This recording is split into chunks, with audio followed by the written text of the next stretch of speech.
If you trade crypto in Nigeria, then you need to watch this video from start to finish because as of right now, the Nigerian government has officially announced that crypto profits are taxable. And if you don't understand what this means, then you could end up paying money you didn't know you were supposed to avoid. And in this video, I'm going to break down everything, what the new rule says, who is affected, what gets taxed, and what doesn't get taxed. I also talk about how much you'll be paying in taxes and what you need to do right now. I'll be talking about everything in simple language that anyone or anybody can understand. Now let's get straight into it. Now, to make this easy for you to understand, let me give you some background so that it all makes sense. Now, you may have heard of what is called FIRS. It means the Federal Inland Revenue Service. Now, that was Nigeria's main tax authority, and following the recent tax reform, it has been renamed the Nigeria Revenue Service, or NRS. Now, on the 31st of July 2026, just some days ago before recording this video, the NRS officially released what they are calling the Guidelines on the Taxation of Virtual Assets. Now, this is a detailed document that explains exactly how the Nigerian government plans to tax everything related to cryptocurrencies and other digital assets. Now, this is the most comprehensive crypto tax framework Nigeria has ever released, and it is now in effect. Now, before you start panicking whether crypto is banned or not, this doesn't mean that crypto is banned. No, crypto is not banned. So it doesn't mean that you need to stop trading. What it basically means is that the government is now formally treating crypto income the same way they treat other income, and they expect you to declare it and pay tax on it. Now, let me break down exactly what this looks like in practice.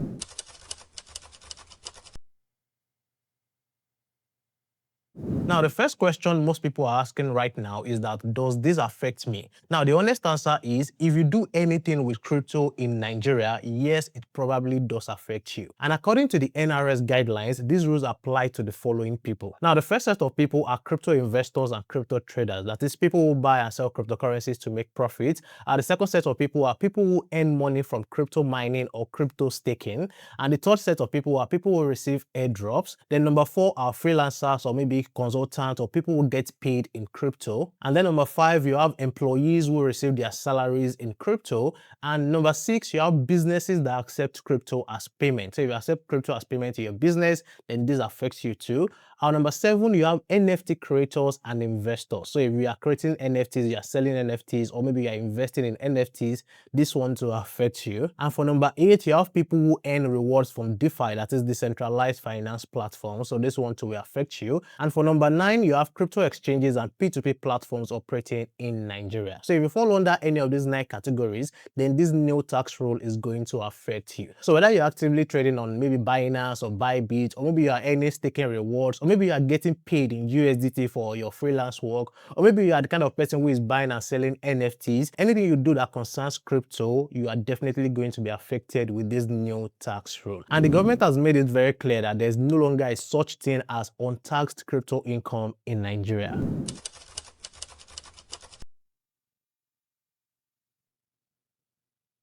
Now, the next thing I want to talk about is what types of cryptocurrencies are going to be affected with this new tax rule. Now, the guidelines they released cover 6 categories of digital assets, and I want to mention them for you so that you know the kind of digital asset that will be affected on this new tax rule. Now, the first category, you have cryptocurrencies and exchange tokens. So cryptocurrencies like Bitcoin, Ethereum, Solana, BNB, you know, the major coins that most of you are already trading.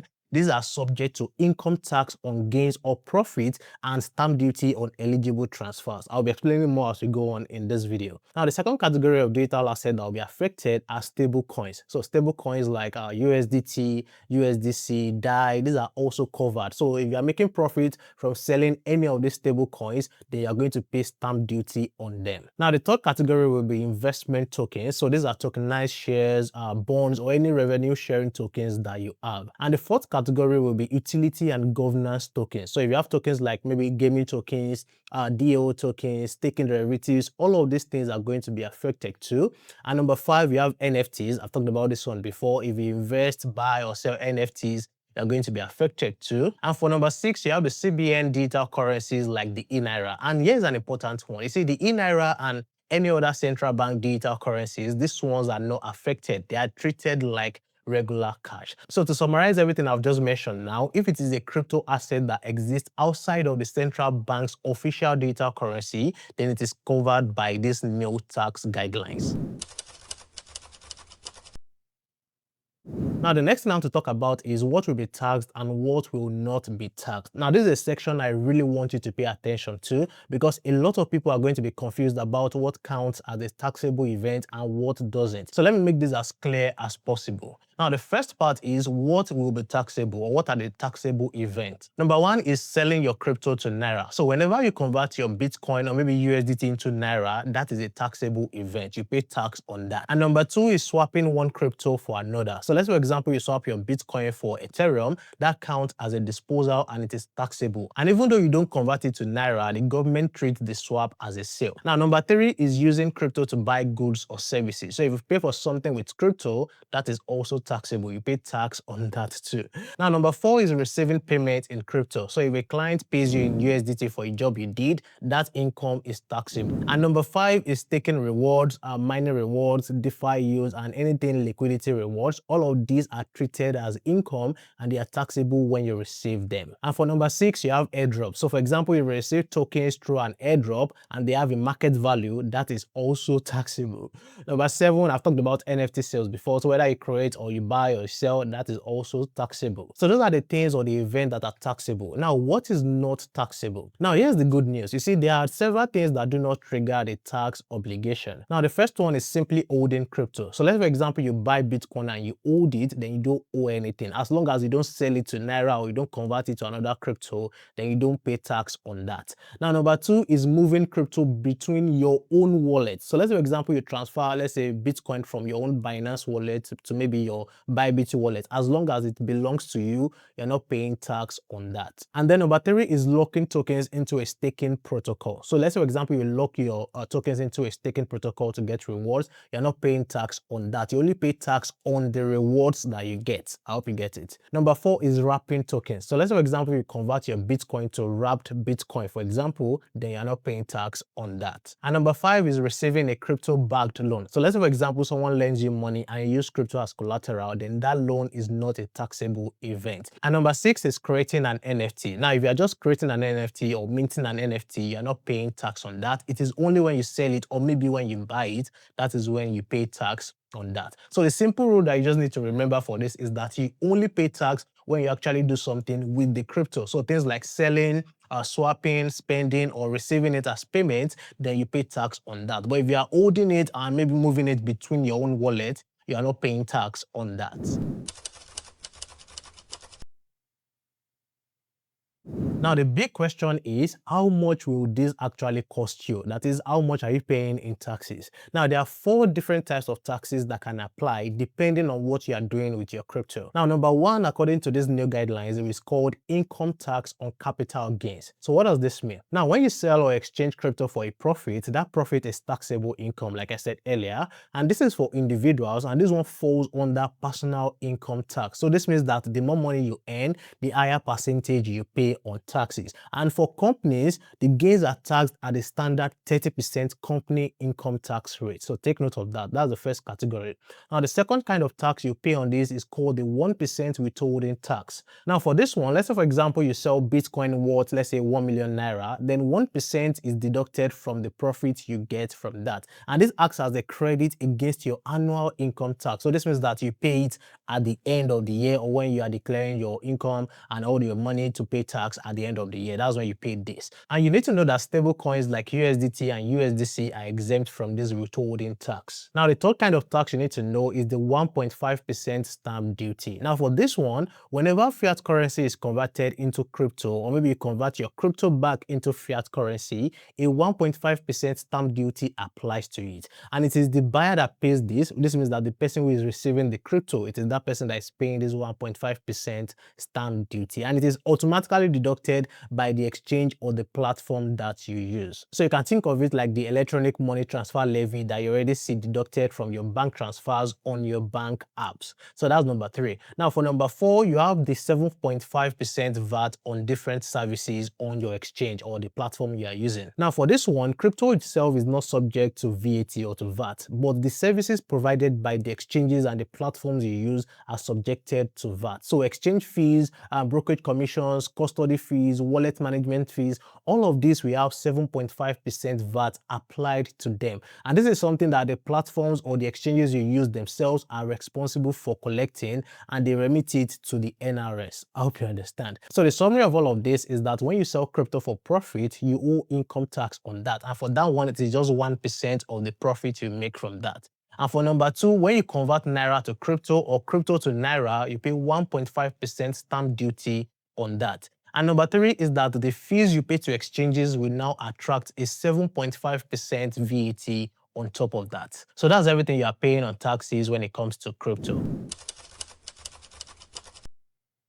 Now, this section is really important because I think it is to the advantage of different crypto traders, because the NRS has now introduced a dollar reference gain calculation method for you to be able to calculate how much tax you pay. Now, what does this mean, or how do you calculate it? Let me explain. Now, we all know that Nigeria's Naira has depreciated significantly over the years, and without this new method introduced, a trader could be paying more in taxes than the profit they have made from crypto. So let me explain it in simple terms. So let's, for example, maybe you bought Bitcoin worth of $1,000 some years ago. Let's say, for example, when you bought it when $1,000 was like 700,000 Naira. And then let's assume that Bitcoin is still $1,000 today. Let's assume that it is still the same value. I know that Bitcoin has gone up, but we're just assuming. But let's say, for example, it is still the same value till today and you want to sell it. And if you sell it today, you'll be getting back $1,000 because it is the same value. Don't forget we are assuming. And if you sell it, you are getting 1.4 million Naira, because $1,000 today is almost 1.4 million Naira. So in terms of Naira, you made profit, but in terms of dollars, you did not make any profit because you bought it with $1,000, you're getting $1,000 back. But in terms of Naira, you bought it with 700,000 Naira, and today you're getting back 1.4 million Naira. Now, in this case, how will you pay your tax, or how is your tax calculated? Now, your tax is calculated based on the dollar value, or with the dollar value. So let's say, for example, you bought it $1,000 and when you sold it, you got back $1,000. It means that you didn't make any profit. This means you're not paying any tax. But let's say, for example, when you bought it at $1,000 some years ago and you're selling it now, and maybe the worth is now, let's say, $1,200. That means that you made a profit of $200. That means that your tax will be calculated with the $200 profit you made from that. I hope you get it. So they are calculating your taxes based on the dollar value. It is as simple as that. So not on the Naira value, and that is because of the way Naira is moving up and down.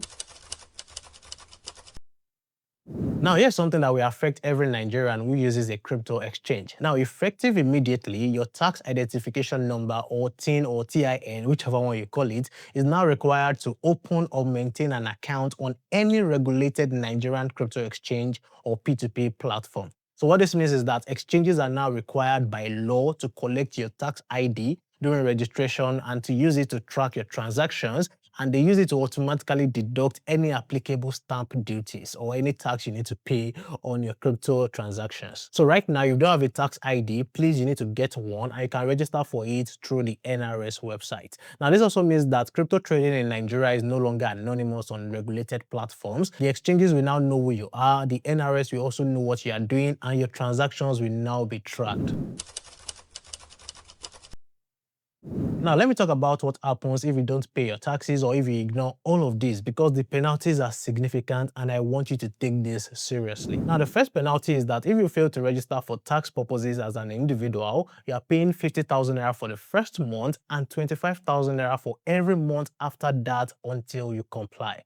Now, number two is that if you fail to file your tax returns, you are paying 100,000 Naira in penalties for the first month and 50,000 Naira for each additional month. For number three, if you fail to keep records of your transactions, you are paying 10,000 Naira in penalties for individuals. Now, for number four, if the platform you are using fails to deduct withholding tax, then they will face a penalty of 40% of the amount that should have been deducted, which is a lot.